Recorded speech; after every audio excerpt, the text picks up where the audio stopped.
Et si je te disais que la décision d'importer 1 million de moutons pour l'Aïd Adha n'était pas un simple effet d'annonce, mais une mesure de régulation économique et sociale, prise dans un contexte précis. L'annonce a été faite au plus haut niveau de l'État par le président Abdelmajid Tebboune. Et comme souvent, elle a suscité des réactions très contrastées. Certains applaudissent, d'autres critiquent, mais très peu prennent le temps d'analyser les chiffres, les précédents et les enjeux structurels derrière cette décision. Le volume annoncé est clair et officiel. 1 million de têtes ovines importées pour l'Aïd Adha. Ce chiffre n'est pas anodin. Il correspond à une part significative de la demande nationale concentrée sur une période très courte. L'objectif affiché n'est pas de couvrir l'ensemble du marché, mais de créer un effet d'offre suffisant pour casser la dynamique spéculative. Chaque année à l'approche de l'Aïd, on observe le même phénomène. Une demande massive et soudaine, une offre rigide à court terme et une flambée rapide des prix. Ces dernières années, plusieurs facteurs structurels ont aggravé la situation. Sécheresse répétée, hausse des prix de l'orge et de l'aliment importé, pression sur les pâturages, recul ou stagnation du cheptel dans certaines régions. Résultat, des prix parfois hors de portée pour une grande partie des ménages, ce qui transforme une fête religieuse en source de tension sociale. C'est un point essentiel. À ce stade, le coût global exact de l'importation d'1 million de moutons n'a pas été rendu public de manière détaillée par les autorités. Je le dis clairement, je ne sais pas le montant précis, car il n'a pas été officiellement communiqué. Pourquoi ? Parce que le coût dépend de plusieurs variables.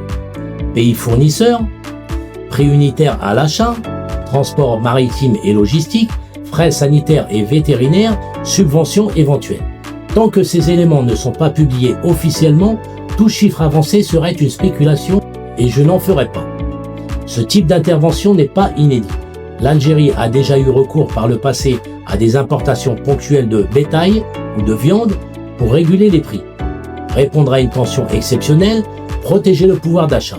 Ce n'est donc pas une rupture stratégique, mais un outil conjoncturel utilisé lorsque le marché devient socialement explosif.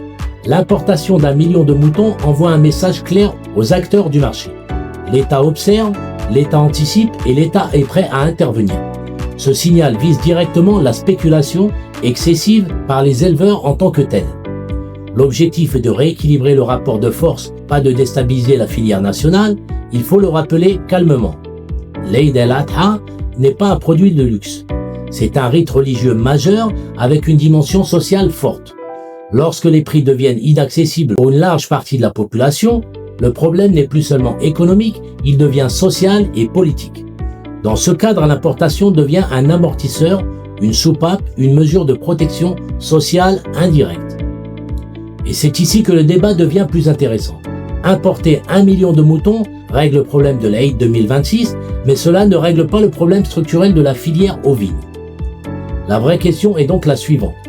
Comment renforcer durablement la production nationale ? La souveraineté alimentaire ne signifie pas tout produire immédiatement. Elle signifie sécuriser l'approvisionnement, réduire la vulnérabilité et renforcer les capacités locales sur le long terme. Dans le cas de l'élevage ovin, cela passe par l'accès à l'alimentation animale à coût maîtrisé, une meilleure gestion de l'eau et des parcours, un accompagnement technique des éleveurs et une lutte plus efficace contre les circuits spéculatifs. Sans ces leviers, chaque Aïd restera une zone de tension. L'importation d'1 million de moutons peut être vue comme une mesure d'urgence à court terme qui laisse du temps pour agir sur le fond, mais uniquement si elle s'inscrit dans une stratégie agricole cohérente et continue. Sinon, le risque est de répéter chaque année le même débat. Conclusion, l'importation d'1 million de moutons pour l'Aïd n'est ni une solution miracle, ni un aveu d'échec. C'est une décision conjoncturelle prise dans un contexte précis pour répondre à une urgence sociale réelle. Le vrai enjeu commence après l'Aïd, comment bâtir une agriculture plus résiliente, comment sécuriser durablement l'élevage, comment concilier marché, pouvoir d'achat et souveraineté alimentaire. Le débat mérite mieux que des slogans. Partage et abonne-toi et surtout donne ton avis en commentaire, c'est là que le débat commence.